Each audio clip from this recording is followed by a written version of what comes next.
안녕하세요. 저는 인천에 살고 있는 29 평범한 여자입니다. 예전에는 TV에 연애 프로그램이 하면 전부 다 챙겨서 봤었는데요. 요즘은 현실적인 사연 라디오를 더 많이 듣고 있습니다. 퇴근하고 캔맥주 마시면서 사연 라디오를 들으면 스트레스가 풀리기도 하고 가끔은 혼자 과몰입할 때도 많아요. 그래서인지 한 번쯤 제 사연을 보내보고 싶었습니다. 저는 이남 일녀 중 막내딸로 태어났습니다. 저희 남매는 나이 차이가 그리 많이 나지는 않았지만 어렸을 때부터 오빠들은 저를 딸내미 대하듯 살뜰히 챙겨줬습니다. 그래서인지 맛있는 음식, 좋은 거, 재밌는 건 다 오빠들한테 양보받으면서 컸어요. 어렸을 때는 몰랐는데 다 커서야 제가 과분한 사랑받으며 자랐다는 걸 깨달았습니다. 물론 그게 마냥 좋기만 한 건 아니었어요. 조금의 부작용도 있었거든요. 바로 두 오빠의 울타리 안에서 과하게 보호를 받으며 살다 보니 학창 시절에는 남자와 말 한마디를 못 섞어봤어요. 그 나이 때에만 할 수 있는 풋풋한 연애는 해보지 못한 게 너무 아쉽더라고요. 대학 가서야 좀 이성들이랑 대화 나누고 만날 기회가 있었는데요. 아무래도 제가 남자 경험이 없었다 보니 친해지기 어렵더라고요. 저는 먼저 제게 다가오는 사람마저 부담스럽다고 끊어내기 일쑤였어요. 그런데 친구가 그런 절 보다 못해 남자를 직접 소개해주겠다고 하더군요. 유나야, 너 대학 들어와서 한 번도 연애 안 했지? 너 지금 그 상태로면 졸업하고도 일한다고 바빠서 연애 안 할 것 같아. 제발 내 부탁인데 졸업 전에 소개팅 한 번만 해라, 응? 사람이 사랑도 하면서 살아야지. 소개팅은 좀 부담스러운데 자연스럽게 만나고 싶어. 자연스러운 만남 추구? 자만추? 야, 너가 지금 찬밥 더운 밥 가릴 때야? 자연스럽게 만나봤자 낯가리고 대화도 제대로 못할 거면서.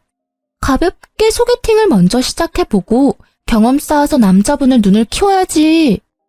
친구는 저를 놀리거나 한심하게 생각하는 게 아니라 진심으로 제 청춘이 아깝다며 안타까워했습니다. 그러다 졸업 직전 저는 소개팅을 받기로 결심했습니다. 그때 만난 게 남편이었어요. 그런데 남편은 연애 경험 없는 저마저 혀를 내두르게 만드는 아주 쑥맥인 남자였습니다.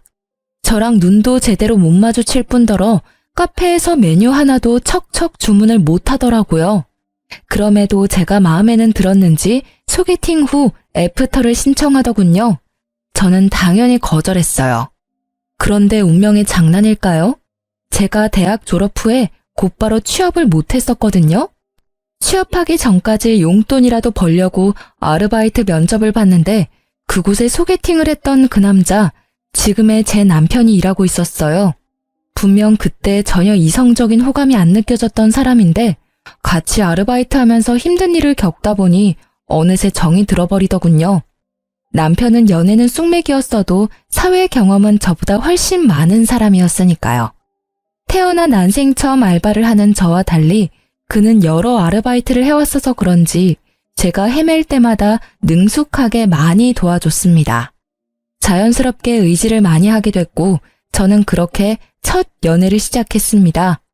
그렇게 연애 시절을 보내고 그와 결혼을 결심했을 때 저희 오빠들은 부모님보다 더 결혼을 강력하게 반대했습니다. 남친 집 형편이 조금 안 좋았거든요. 연애는 몰라도 결혼은 비슷한 수준의 집이랑 해야 한다고 오빠들은 저를 다그쳤습니다. 저희 오빠들은 둘 다 공무원이어서 더 좋은 짝 주변에서 찾아주겠다며 어떻게든 제 마음을 돌리려 하더군요. 막내야, 너 진짜 남자분 눈이 왜 그렇게 형편없는 거니? 네 남자친구가 고객센터에서 일하는 건 우리 집이랑 아무 상관없어. 하지만 내 매제될 사람이 고객센터에서 일하는 건 많이 다르지. 형이랑 내 주변에 다 공무원이야. 그래서 우리는 당연히 적어도 넌 공무원 남편 만날 줄 알았어. 우리가 네 짝으로 봐준 사람들이 있으니까 제발 이 결혼 다시 생각해봐. 공무원만 직업이야, 오빠? 왜 직업만 보고 그렇게 사람을 판단해? 그 사람 고객센터에서 나름 우수사원이야. 성실하고 일하고 있는데 직업 비하는 하지 말아줄래? 너 위해서 하는 소리야. 그 사람을 비하하고 싶은 마음 하나도 없다. 사람은 저마다 수준에 맞는 사람을 만나야 한다는 소리야. 그래야 결혼 생활도 평탄할 거란 말이야. 너 그 집안 감당할 수 있겠어? 그땐 오빠들의 말은 귀에도 안 들어왔고 제 눈엔 남자친구만 보였습니다. 남친은 본인 나름대로 열심히 사는 사람이었거든요.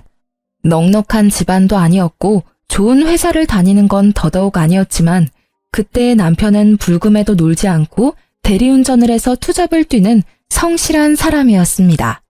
저는 그런 남편을 보고 앞으로 무슨 일이 생기더라도 가족들은 먹여 살릴 사람이라 생각했어요. 게다가 저 역시 결혼해서도 일을 쉴 생각이 없었기에 둘이 배고를 일도 없겠다 안심했습니다.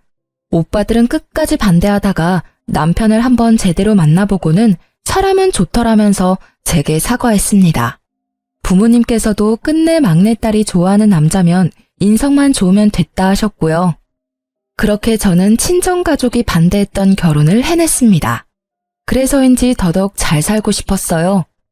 남편은 어렸을 때 시부모님께서 이혼하셔서 시모랑 시누이랑 살았어요.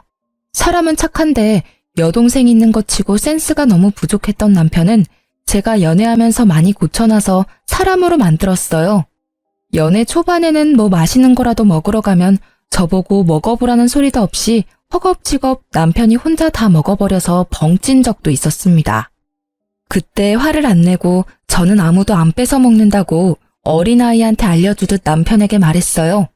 몇 번 그러더니 나중에는 반성하고 식탐 부리는 걸 고치더라고요. 그리고 제 선물을 받기만 하고 한 번도 따로 선물을 안 챙기길래 가끔은 선물 받고 싶다고 솔직하게 말했습니다. 그랬더니 화들짝 놀라더라고요. 자기가 받고만 있는지 정말인지를 못하고 있었대요. 저는 사랑은 주고받는 거라고 기념일에 소소한 선물이라도 좋으니 준비해달라고 말 그대로 교육을 시켰습니다.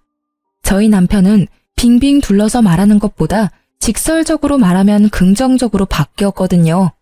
그렇게 발전하는 모습 보고 당장 내일 그리고 몇 개월, 길게는 몇 년 후에는 남편이 더 괜찮은 남자가 될 사람이라 믿었습니다. 지금 하나하나 돌이켜보니 정말 저는 그 사람을 사랑해서 결혼했던 것 같네요. 그런데 그 사랑도 결국은 결혼 후 시댁 문제로 차갑게 식어버리더군요. 팔은 안으로 굽는다고 남편은 그냥 제 사람이 아니라 여전히 시댁 장남에 불과했습니다. 여보, 동생이 못 본 지 오래됐다고 식사 같이 하재. 그래? 생각해보니 아가씨 못 본 지 좀 됐네? 언제쯤? 근데 우리 결혼식 이후로 양가 부모님 모시고 식사했던 적 없었지? 내 동생만 부를 게 아니라 아예 가족들 다 모여서 밥 한 끼 먹는 건 어때? 오, 그거 좋은 생각인데? 저는 놀랍도록 발전한 남편의 센스에 감탄했습니다. 친정 식구들이랑 시댁 식구들 전부 초대해서 식사 대접하고 싶다고 먼저 말을 꺼낼 줄 몰랐거든요. 상견례 그리고 결혼식 이후로 처음 양가 가족이 모이는 자리였죠. 그날 바쁜 큰오빠 빼고 작은 오빠만 와서 같이 식사를 했습니다. 그런데 남편이 식당을 예약하겠다 해서 맡겼는데 상견례를 할 법한 고급 한정식 집을 예약했더라고요. 가격대가 비싸서 저는 조금 놀랐습니다. 겉으로 티는 안 냈지만 남편에게 속삭였죠. 여보야, 오늘 무슨 날이에요? 인당 7만 원이야. 오늘 중요한 날이거든. 남편은 의미심장한 웃음을 짓고 저는 뭐 남편이 좋은 소식이라도 저 몰래 알리는 자리인가 싶었어요. 친정 부모님께서도 분위기가 분위기다 보니 혹시나 제게 임신했냐고 물어보셨어요. 아니라고 말씀드리고 기왕 간 거 맛있게 먹었습니다. 많은 발전은 했지만 아직은 부족한 남편의 센스에 알려줄 게 늘었다고만 생각했어요. 무슨 날도 아닌데 가족들 모일 때마다 고급 한정식 집을 갈 수는 없는 거니까요. 그런데 요즘 애들 말로는 플러팅이라고 하죠. 저희 작은 오빠 옆쪽에 앉은 시누이가 관심 있는 이성을 은근슬쩍 꼬셔내듯 작은 오빠 팔에 은근한 터치를 하고 요상한 웃음을 흘리는 겁니다. 시누이의 행동을 보고 저는 그만 깜짝 놀랐습니다. 사돈, 부추전이 너무 맛있어요. 좀 드셔보세요. 예상 못한 시누의 터치에 저희 오빠는 대답도 안 하고 젓가락질을 멈추더군요. 그러면 그만둘 법도 한데 여전히 과한 관심을 보이는 시누이 때문에 제 얼굴이 다 화끈거렸어요. 거기다 시모는 한술 더 뜨셨어요. 막내딸이 눈치 없게 오빠들보다 먼저 시집가서 사돈 근심이 많으시겠어요. 그런데 보니까 사돈 총각도 그렇고 우리 딸도 그렇고 둘 다 결혼 정년기네요. 이렇게 된 거 둘이 짝을 이루면 어른들 고민도 없을 텐데. 네? 아, 괜찮습니다. 지들이 알아서 맞는 짝 찾아서 결혼하겠죠. 엄마는 불쾌한 티를 숨기셔도 얼굴 표정에서 다 드러났고 친정아빠는 어머님의 의도를 파악 못하고 웃어 넘기셨습니다. 그런데 시모는 멈추지 않고 갑자기 겹사돈 얘기를 꺼내셨죠. 저 농담 아니고 진심으로 말씀드리는 거예요. 사돈 총각 정말 사윗감으로 놓치기 싫어서요. 겹사돈이면 명절에 이렇게 자주 모이고 얼마나 좋겠어요? 엄마, 식사 다 끝내시고 말씀하신다면서요. 괜히 당사자들 쑥스럽게 왜 그래요? 시모는 신우와 저희 오빠를 연결시키려는 분위기를 만들었고 한술 더 떠 신우는 부끄러워했어요. 뭐 인연이 된다면야 겹사돈이 될 수도 있지만 난데없이 당사자 의견은 물어보지 않고 이런 자리를 만들었다는 게 좀 황당했습니다.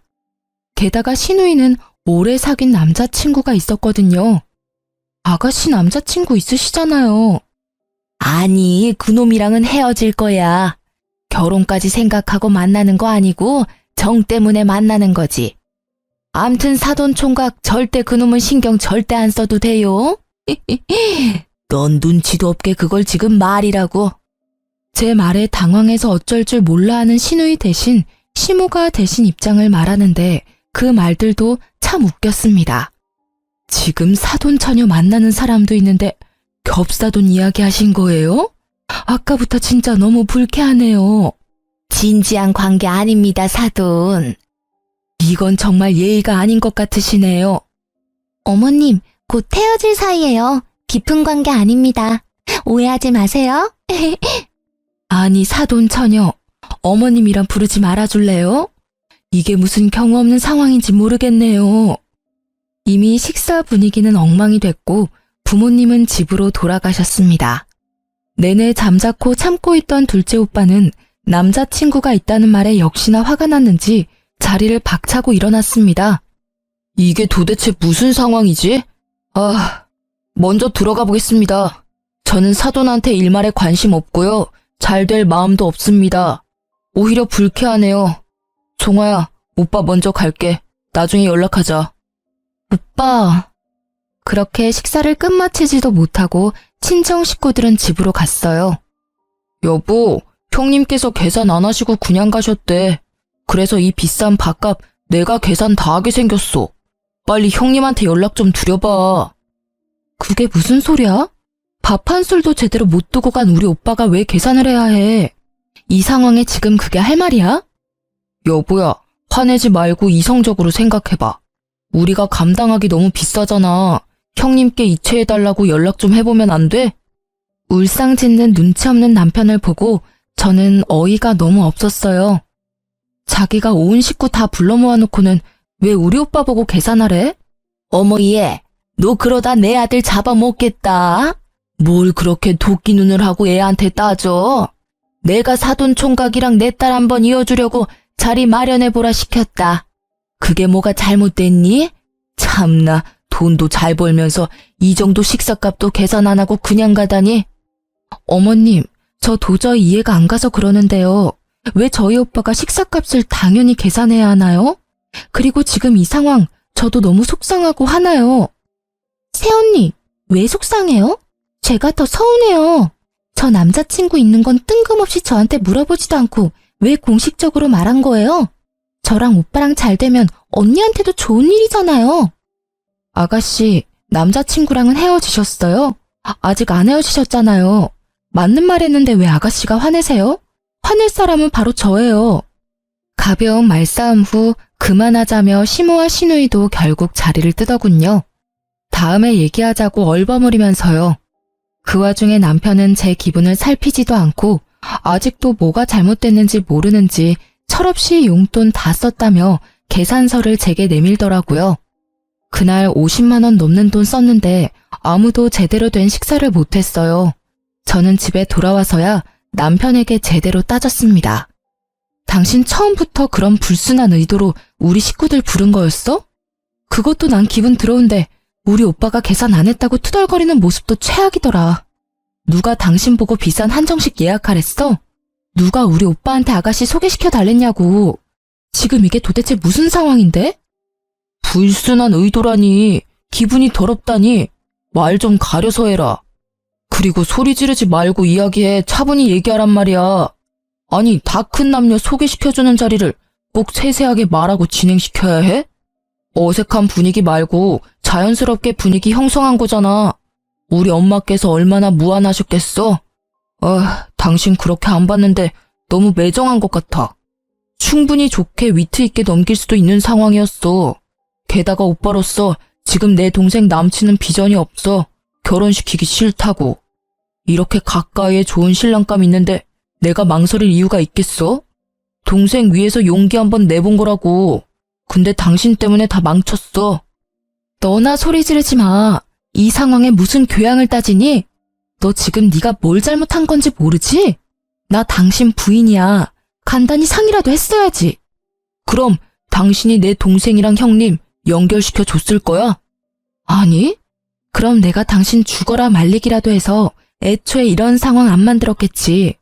오래된 남친 있는 아가씨랑 솔로인 우리 오빠를 왜 엮어? 당신도 아가씨도 참 구제불능이다. 어떻게 그런 발상을 해? 됐고, 2번 다시는 이런 상황 만들지 마. 알겠니? 그리고 오늘 계산한 밥값 다음 달부터 당신 용돈에서 절반은 뺄 테니까 그렇게 하라. 뭐?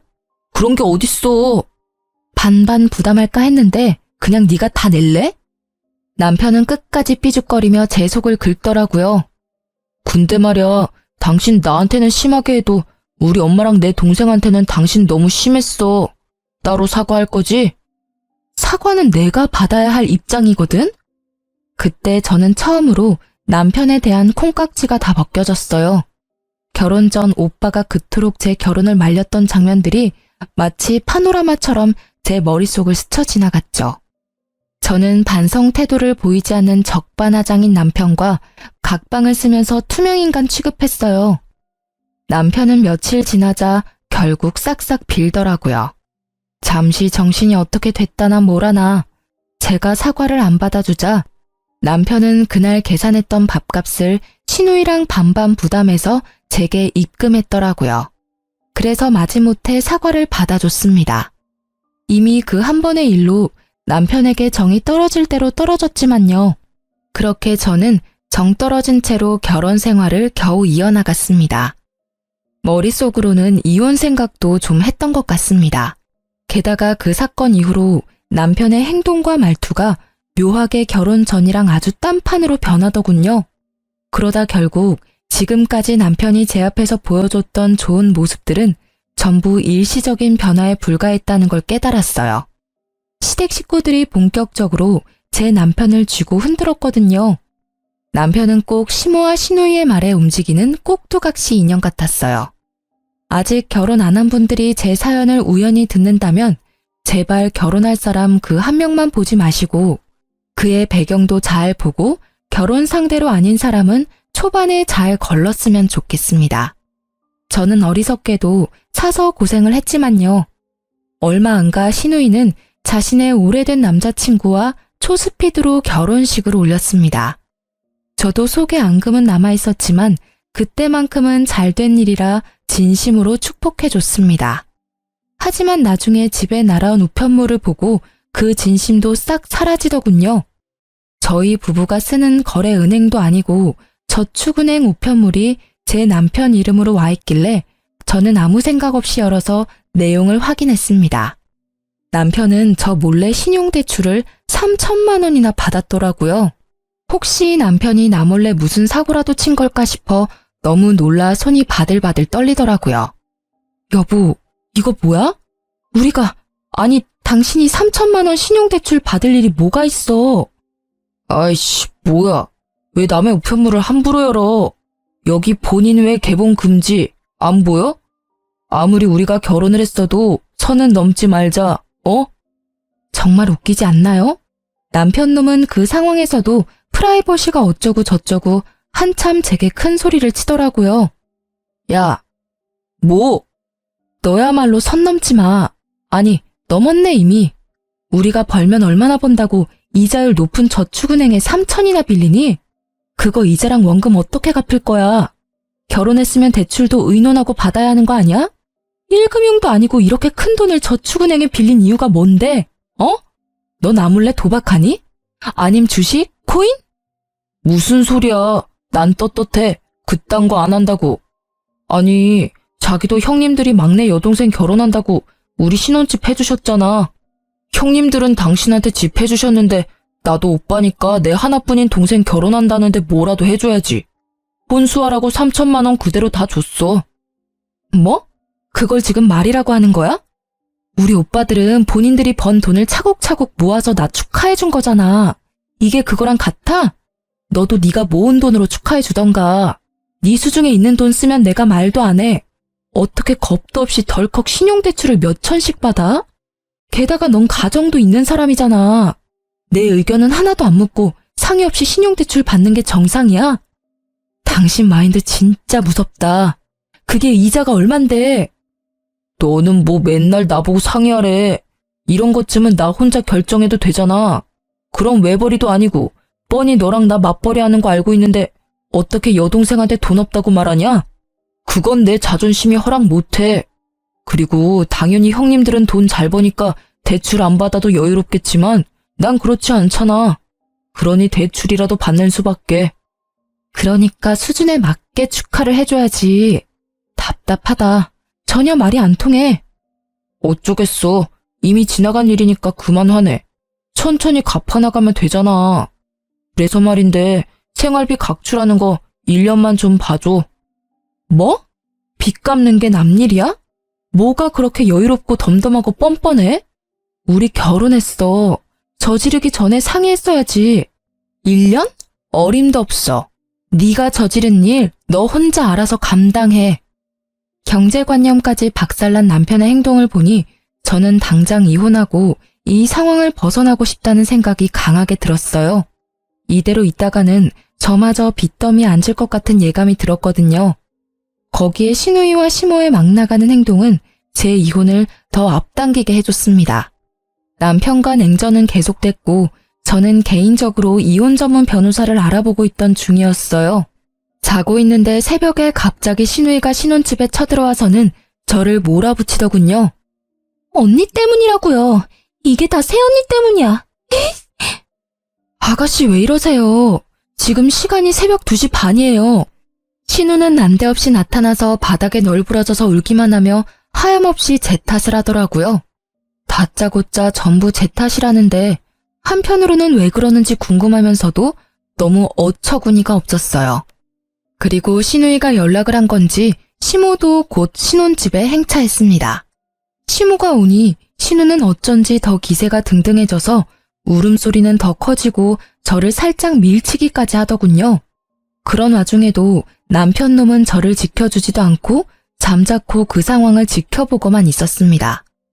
어차피 이제 이혼할 놈이지만 진짜 너무 괘씸하더라고요. 내가 언니 때문에 그날 상진 오빠 놓치고 결국 그 모질이랑 결혼했다가 이 꼴 났잖아요.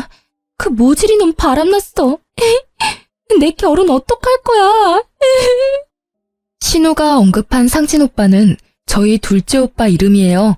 그러니까 신우 말을 정리해보면 저희 오빠랑 결혼했으면 자기는 남친이랑 결혼했을 일은 전혀 없었다고요. 그러니까 신우의 남편이 핀 바람이 갑자기 다 제 탓이 된 거예요. 우는 신우 입에서 제 오빠 이름이 나오자 저는 그동안 참았던 게 한 번에 폭발했습니다. 꼭지가 돈다는 표현이 엄청 이해가 됐어요. 가만히는 친정오빠를 자꾸 본인이랑 엮는 시누이를 더 이상 보고만 있을 수 없었죠. 아가씨, 제발 가만히 있는 저랑 우리 오빠 좀 내버려 두세요. 왜 자꾸 아가씨랑 저희 오빠를 엮어요? 왜 아가씨 남편이 바람핀 게 제 탓이죠? 이럴 시간에 정신과에 좀 가보세요. 내가 상진 오빠 사랑하는데 언니가 회방 놓았잖아요. 그러니까 새언니 탓이죠. 엄마 들었어? 나보고 병원이나 가래. 진짜 웃겨. 도대체 시댁을 뭘로 보는 건지. 너 지금 어디 시엠이 보는 앞에서 소리를 지르니? 내 딸 정신병자 취급하지 마라. 겹사돈 진즉했으면 이렇게 불화도 안 생겼을 거다. 니 탓 맞지 뭐. 어머님, 꼭 딸내미 손잡고 병원 좀 가보세요. 저 진짜 기가 막혀서 더 말하기도 싫으니까 제 집에서 당장 나가주세요. 제발요. 너 진짜 내가 엄마랑 내 동생한테 함부로 하지 말랬지? 진짜 시댁이 우습냐? 남편이 우스워? 그래, 우스워. 그만 우스운 꼴 보이고 네 엄마랑 네 여동생 데리고 내 집에서 나가. 뭐? 내 집? 여기가 왜 네 집이야? 우리 집이지? 예, 이렇게 된 게 다 네 탓인데 사돈 총각이랑 재혼을 시키던지 네가 해결책을 내놔야 나가지. 시모는 정말 눈 하나 깜빡이지 않고 재혼을 언급했어요. 저는 재혼이란 말에 이성의 끈이 딱 끊어지더군요.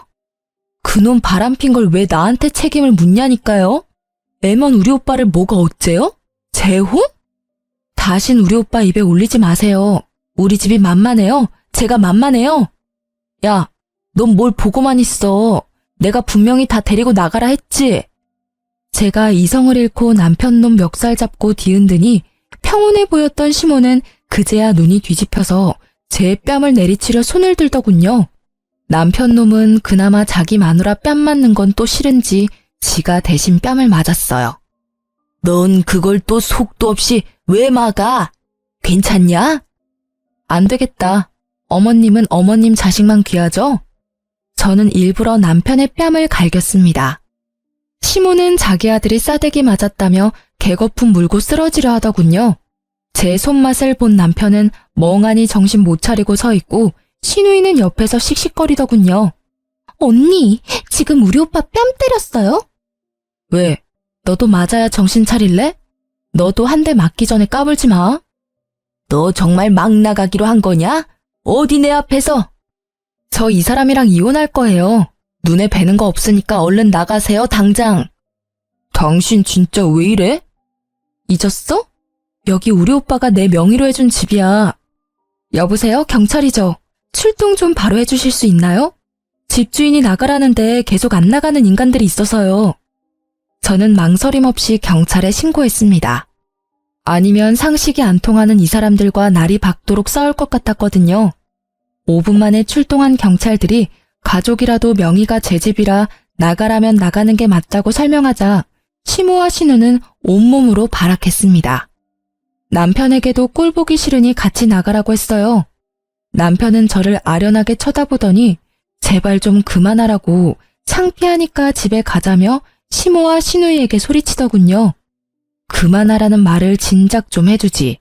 너무 원망스러웠어요. 진작에 중간에서 본인이 중재했다면 얼마나 좋았을까요? 저는 친정오빠들이 해준 집이 오로지 제 명의라 정말이지 다행이라 생각했습니다. 쉽게 이혼해주지 않는다면 이혼 소송하기에도 충분했죠.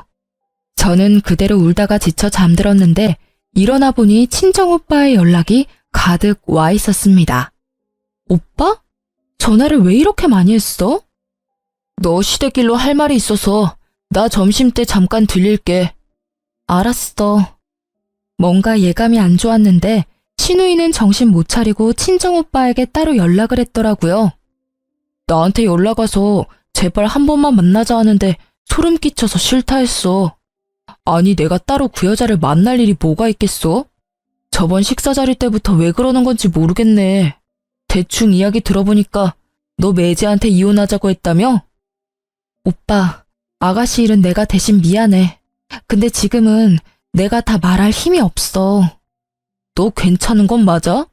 난 괜찮으니까 나중에 말하고 싶을 때 천천히 말해줘. 나 괜찮아. 내가 오빠들 울타리에서 벗어날 거라고 했잖아. 내가 미련하게 반대한 결혼한 건데 이혼도 내가 감당해야지. 내 동생 다 컸네 진짜. 아무튼 내 신경은 쓰지 마. 이게 뭐 너 잘못도 아니잖아. 근데 그 여자 내 번호는 어떻게 알았지? 남편한테 알려달라고 했을 것 같아. 그 사람 어머님이랑 아가씨 말이면 뭐든 다 할 것처럼 굴더라. 연애 때는 내 말이 우선이었는데 결혼하고 나니까 시댁 입김에 움직이더라고. 나 몰래 아가씨 혼수 보탠다고 신용 대출까지 받았더라. 아, 그놈 진짜. 내가 머리 싸매고 끝까지 반대할걸. 하여튼 이 오빠가 도와줄 일 있으면 말해줘. 큰형이랑 얘기해보고 변호사도 구해줄게. 저는 얼마 안 가 시댁에 가서 이혼하자고 서류를 내밀고 더 이상 저희 오빠에게 연락하지 말라고 단호히 말했습니다. 남편의 얼굴은 그 사이 피죽도 못 얻어먹은 것 마냥 많이 상해 있더라고요. 목소리도 한껏 풀이 죽어 있었어요. 하지만 더 이상 안타까운 마음도 안 들었습니다. 솔직히 저 보여주려고 쇼한다는 생각밖에 안 들었어요. 이혼하자. 내 결론은 이혼이야. 남친 있는 아가씨가 사돈인 우리 오빠한테 찝쩍거리는 것도 불쾌했고 결혼해서 남편 바람피니까 나랑 우리 오빠 언급하는 것도 소름 끼치고 결정적으로 당신 나 몰래 아가씨 준다고 신용대출 받은 거에서 난 완전히 신뢰를 잃어버렸어. 여보야, 그러지 말고 나랑 일단 둘이 더 대화를 해보자. 제발. 이렇게 갑자기 이혼 서류 내밀면 나 어떻게 살라는 거야? 내가 잘못했어, 응? 남편은 제게 손이 발이 되도록 빌었지만 이미 이혼은 결심했으니 냉정하게 남편을 뿌리쳤어요. 이미 난 이혼할 거라 정했어. 당신이 못 받아들이겠으면 소송으로 가는 거야. 정말 너 너무한다. 겨우 그거 가지고 꼬투리 잡아서 이혼이라니. 말이 되는 일이야, 이게? 아들, 너도 그만 사과해라. 여동생 도와준다고 돈 빌릴 수도 있는 거지. 그리고 사돈끼리 잘 되면 좋은 일인데 뭘 그렇게 열을 내? 너 혹시 우리 집안 무시하냐? 이 계기로 우리 아들 완전히 네 손바닥에 두고 살고 싶다 이거야? 요망하다 정말. 시모의 치맛바람이 또 불기 시작하자 남편은 의외로 시모에게 불같이 화를 냈습니다. 엄마 제발, 제발 좀 그만 좀 하시라고요. 저 이 사람 아직도 사랑해요. 많이 사랑한다고요. 이 사람한테 이제 함부로 말하지 마세요. 이혼할 때 되어서야 제대로 내 편을 들구나. 여보. 미안하지만 너 이제 와서 정신 차린다 해도 소용없어. 그러니까 내 편 들 필요 없어. 소중한 너희 어머니 여동생 편이나 들어. 너는 이제 내 사람 아니거든. 제가 쐐기를 박자 남편은 눈물 콧물 빼며 울더군요. 시누이는 진짜 저희가 이혼할 것 같은지 그제서야 쭈뼛쭈뼛 제게 다가와서 잘못했다고 빌더군요. 새언니, 제가 진짜 잘못했어요. 경솔하게 행동해서 미안해요. 우리 오빠랑 이혼만은 하지 마세요. 네? 저 반성하고 있어요. 시누이가 비는데 저는 그 면전에 대고 이렇게 말했어요. 아가씨, 소름 돋으니까 가짜 눈물 흘리지 말아요. 여기서 울고 싶은 건 나랑 이 사람뿐이에요. 그랬더니 신우는 갑자기 태도가 돌변하더니 이렇게 말하더군요. 언니, 단도직입적으로 얘기할게요. 맞아요. 언니가 오빠랑 이혼해도 난 아무런 상관없어요. 그런데 이대로 집안 대 집안이 껄끄러워지는 건 정말 싫어요. 나중에 새언니가 내 시누이가 될지 모르는데 그럼 곤란하잖아요. 전 그게 걱정돼요. 이제서야 고백하는 건데요. 사실 새언니랑 오빠 상견례 했을 때부터 저 사돈, 아니 상진 오빠한테 첫눈에 반했어요. 그때부터 쭉 좋아했다고요. 진짜 솔직히 말하면 사실 남편이 바람펴서 마냥 싫지는 않았어요. 그렇게 지금이라도 이혼해서 다시 상진 오빠랑 잘해볼 수 있으니까요. 너도 제발 그만해라. 따지고 보면 너 때문에 나 이혼당하게 생겼는데 그런 말이 나와? 오빠는 빠져있어. 이건 여자들끼리 대화니까. 근데 이게? 남편은 신우를 억지로 나가게 하려다가 신우가 땅바닥에 철푸덕 넘어지고 말았죠. 어이, 오빠 진짜 왜 이래? 그냥 잠자코 엄마랑 내 말이나 들어. 너 지금 여자 하나 때문에 동생을 밀어? 이놈이? 자기들끼리 헐뜯고 싸우는데 저는 그 틈을 타 녹음이 잘 되고 있는지 확인했어요. 혹시 몰라 시댁 들어올 때부터 휴대폰 녹음 어플을 켜고 있었거든요. 녹음은 아주 잘 되고 있었고 저는 신우의 절절한 고백이 담긴 그 녹음을 그대로 신우 남편에게 보냈습니다. 번호는 없었지만 저와 시댁 식구들이 모여있는 단톡방에는 그분도 계셨거든요. 저는 이만 가볼게요. 아가씨, 잘해봐요. 앞으로 어떻게 될지 정말 궁금하네요. 언니, 지금 나 응원해주는 거예요? 방금 아가씨, 아니, 네가 말한 것들 네 신랑한테 보내놨으니까 너 알아서 잘해보라고. 그게 무슨 말이에요? 가족 톡방 확인해봐요. 그럼 안녕. 이게 뭐야? 미쳤어? 나 돌았지? 이걸 보내면 어쩌자는 거야? 빨리 지워. 지우라고! 녹음을 재생한 신우이는 자기 음성을 확인하고는 깜짝 놀라 제게 달려들더군요. 시모 역시 발악했어요. 저는 서둘러 그 집을 나왔습니다. 사실 둘이서 저를 쫓아오려고 했는데 남편이 온몸으로 그 둘을 막았어요. 여보, 내가 막고 있을게. 빨리 가. 어서 가라고. 아주 그렇게 혼자 꼴값을 떨더군요. 그렇게 저는 오빠가 소개해준 변호사를 통해서 이혼 소송을 진행했습니다. 그 중간에 전시모는 자기 아들 마음을 못 잡는다고 제발 한 번만 시댁에 와서 얼굴 좀 비춰달라고 빌더라고요. 얘야, 마음 상했다면 정말 미안하다. 우리가 배운 게 없고 가진 게 없다 보니 너무 너에게 바라기만 한 것 같아. 이제 다시는 너네 관계에 안 끼어들 테니 내 아들만이라도 한 번만 봐주면 안 되겠니? 용서는 못해도 잠깐 와서 얼굴이라도 좀 비춰줘. 저렇게 아무것도 안 하고 페인처럼 지내는데 내 마음이 썩어 문드러져. 그래도 한때 네가 사랑했던 내 아들 저대로 인생 망가졌으면 좋겠어. 너 그럼 그 죄책감 쉽게 지워질 것 같아? 평생 갈 거야. 그랬으면 좋겠어? 아줌마, 제발 저한테 가스라이팅 하지 마세요. 죄책감은 제 인생 망친 당신들이 가져야 하는 거 아닌가요? 그리고 아들 인생 망친 게 누군지 모르시겠어요? 모르시면 잘 생각 좀 해보세요. 그리고 딸 교육도 좀 제발 부탁드립니다. 주제에 저희 오빠 옆자리 노리는 게 너무 웃기거든요. 뭐가 어쩌고 저째? 소송도 제게 좋은 쪽으로 마무리가 되어가고 있어서 저는 대인배의 마음으로 전 남편에게 눈 딱 감고 전화를 했습니다. 너 그렇게 살다가 평생 그 굴레에서 못 벗어나. 엄마랑 동생한테 휘둘리지 말고 신용대출 같은 거 다신 받지 말고 네 인생 살려고 노력해. 나도 내 인생 살 테니까. 그나마 예정을 생각해서 일침 아닌 일침 날렸습니다. 그러자 전 남편이 전화기에 대고 통곡을 하는데 저는 듣기 싫어서 바로 끊어버렸네요. 그리고 전 시누이는 친정오빠한테 여전히 일방적으로 연락하고 있었나 봐요. 번호를 바꾸면 괜찮을 텐데 오빠는 오래 쓰던 자기 번호를 바꾸고 싶지 않아 했거든요. 차단을 해도 매번 새 번호로 연락이 와서 오빠는 최대한 자존심 상하게 한마디 했대요. 충격 요법을 쓰면 좀 나가 떨어질까 싶어서요. 오빠가 뭐라고 했냐면요. 저기요, 거울은 봐요? 스스로 주제 파악이 안 돼요? 얼굴이 예쁜 것도 아니야. 뭐 직업은 말해봐야 입 아프고. 아니, 그쪽 뭐 제대로 된 게 있어요? 애초에 사회에서 만났으면 말도 안 섞었을 거예요.